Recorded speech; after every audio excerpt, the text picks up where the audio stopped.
मैं आपसे ये कहूं कि आज के समय दवाइयां आपको जबरदस्ती खिलाई जाती हैं। इतिहास बताता है कि लोगों को बीमारियां जानबूझकर दी गई हैं और फिर उन बीमारियों को ठीक नहीं बल्कि कंट्रोल में रखने के लिए दवाइयां बनाई गई हैं, ताकि आप पूरे जीवन दवाइयां खाकर कंपनियों के लिए पैसे छापने की मशीन की तरह इस्तेमाल हो सको। तो क्या आप इस बात पर यकीन करेंगे? अगर नहीं तो आइए आपको कुछ ऐसा बताता हूं जो आपको पता होना चाहिए। सन 1800 में तेली खोज होने के बाद जॉन डी रॉकफेलर ने स्टैंडर्ड ऑयल नाम की कंपनी खोलकर अमेरिका में सबसे बड़ा ऑयल एम्पायर खड़ा कर लिया। उसका फॉर्मूला बिल्कुल सिंपल था, छोटी कंपनियों को खरीद लो, जो ना बिके उसके कंपटीशन में उतर जाओ, दाम इतने नीचे कर दो कि सामने वाली कंपनी लॉस में चली जाए और कंपटीशन खत्म हो, दाम को वापस फिर आसमान पर उठा दो। लेकिन 1911 में अमेरिकी सुप्रीम कोर्ट ने स्टैंडर्ड ऑयल की इस मोनोपोली को तोड़ने के लिए इस बिजनेस प्रैक्टिस को इलीगल घोषित करके उसके एम्पायर को 34 कंपनियों में तोड़ दिया, जिसमें एक थी एक्सॉन। अब रॉकफेलर ने यहाँ पर एक चीज नोट करी कि पेट्रोकेमिकल सिर्फ ईंधन की तरह ही नहीं बल्कि दवाइयां बनाने में भी इस्तेमाल हो सकते हैं, और पेट्रोकेमिकल से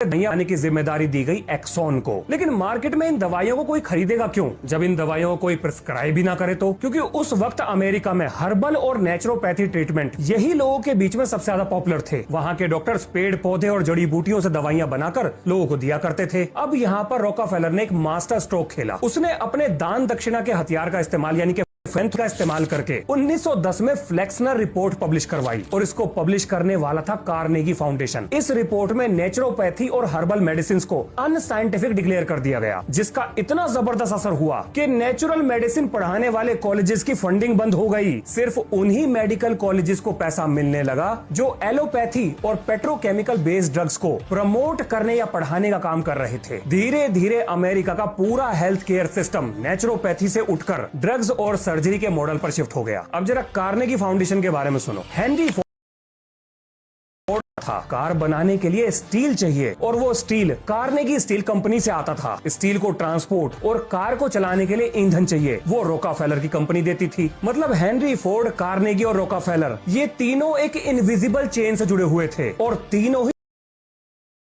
रॉकफेलर ने रॉकफेलर फाउंडेशन और कार्नेगी ने कार्नेगी फाउंडेशन की स्थापना कर रखी थी, और इन्हीं की मदद से पूरी दुनिया में अपने नैरेटिव को प्रमोट करते थे। अब वापस चलते हैं अपनी कहानी पर। डॉक्टर्स वही सिलेबस पढ़ रहे थे जो रॉकफेलर चाहता था, वही दवाइयां लिख रहे थे जो फार्मा कंपनी बना रही थी। हर्बल मेडिसिन के खिलाफ नेगेटिव मीडिया कैंपेन चलाकर रही सही कसर भी पूरी कर दी गई, और नई दवा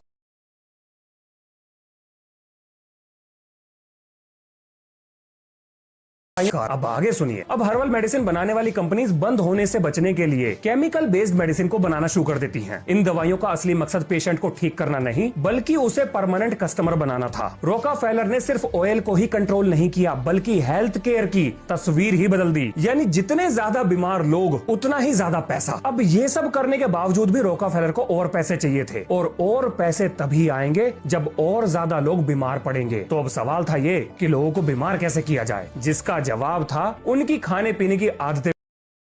वो बना जहां से रॉकफेलर की एग्रीकल्चर इंडस्ट्री में एंट्री शुरू हुई। रॉकफेलर फाउंडेशन का एक एजेंडा था कि साइंस बेस्ड एग्रीकल्चर को प्रमोट करो। इस फाउंडेशन ने ग्रीन रेवोल्यूशन को जबरदस्त फंड किया। Hybrid crops, petrochemical fertiliser